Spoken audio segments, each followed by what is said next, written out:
E aí, meus amigos, eu sou Raoni que está começando mais um vídeo aqui no meu canal para vocês. No vídeo de hoje, a gente vai falar sobre o sistema prisional do Brasil. Por que o Brasil está entre os 5 países com a maior população carcerária do mundo? Esse tema é bem interessante, né? E a gente vai entender um pouquinho a situação do Brasil no sistema carcerário. Então, se você gostou desse tema, já deixa seu like aqui, se inscreve no canal, tá certo?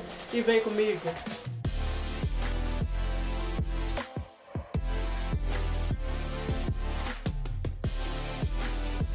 Bem, galera, na abertura da Constituição Federal de 88, ficou estabelecido que a dignidade da pessoa humana é um fundamento, um princípio fundamental para a Constituição da República Federativa do Brasil. Isso está lá no artigo 1º, inciso 3º. O artigo 1º é onde está todos os fundamentos que regem, né, a Constituição Federal. Então, a minha dignidade, a sua dignidade, ela faz parte fundamental da República Federativa do Brasil. E o Brasil possui cerca de 840 mil pessoas presas, de acordo com o Conselho Nacional de Justiça.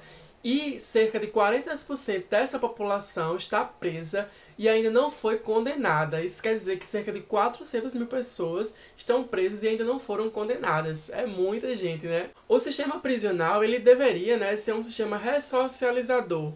Ele deveria trazer o preso de volta à sociedade e que ele não cometesse mais crimes, né? Que ele vivesse em observância às leis do nosso país.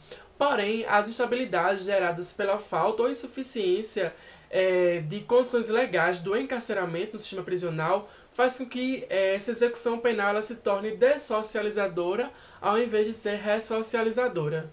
Facilitando, isso contribui para aumentar, ao invés de prevenir e diminuir, a criminalidade e a violência no nosso país. Eu deixo aqui uma ressalva para as ações existentes no sentido de fiscalizar e contribuir para a ressocialização do preso feito pelos sistemas prisionais e também pelo Conselho Nacional de Justiça. E eu trago um exemplo aqui da Paraíba, que é a fábrica de bonecas que existe lá no sistema penitenciário Júlia Maranhão, que é um sistema penitenciário feminino, onde as detentas elas fabricam bonecas que são vendidas na sociedade. Isso ajuda a criar, né, a construir nas detentas uma atividade para que, quando elas retornem à sociedade, elas possam executar alguma atividade similar, derivada nesse sentido, e aí ter uma vida digna e não retornem a cometer crimes. Resumindo aqui, gente, a prisão ela é muito mais do que retirar um indivíduo da sociedade. Ela tem um papel fundamental na construção do humano, né, na sua ressocialização, para que ele não torne a cometer mais crimes, né, infrações às leis do nosso país.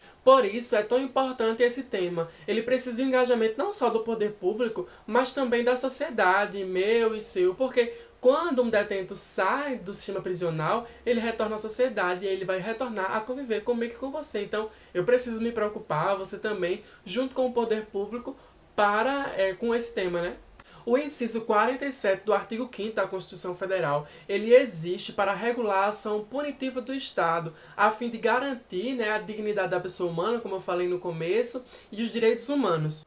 Ou seja, é de suma importância que a justiça ela seja aplicada de forma correta, garantindo e preservando os direitos humanos, né, a dignidade da pessoa humana. Afinal, esse é um fundamento da nossa Constituição. E além de respeitar a vida, a política carcerária ela tem um enorme papel na construção de um país democrático.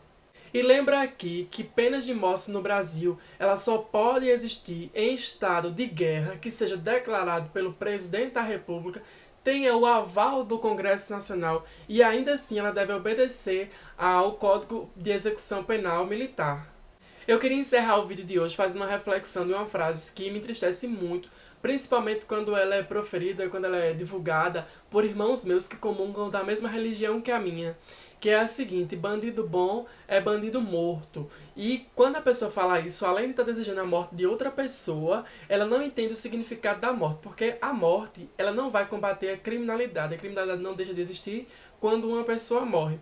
E eu faço até um parênteses aqui, que a gente tem uma das polícias no Brasil que mais mata no mundo, né? Então a polícia, ela busca, ela prende, ela julga, ela executa uma pena de morte que não existe no nosso país, certo? Então, quando a pessoa fala uma coisa dessa, ela não entende o significado da morte, da vida e da morte, e também não entende como é que se combate a criminalidade. Porque a criminalidade ela não se combate matando o indivíduo, mas matando a própria criminalidade.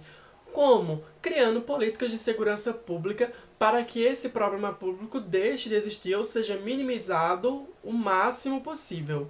E encerro dizendo para vocês que bandido bom é bandido ressocializado, mas o ideal era não ter bandido. Então se você gostou desse vídeo, curte aqui, comenta, se inscreve no canal, ativa o sininho de notificação, vai ter vídeo novo no canal aqui toda semana. Me segue nas outras redes sociais, @RaulNieguiar. E é isso, beijo do Raul e até o próximo vídeo.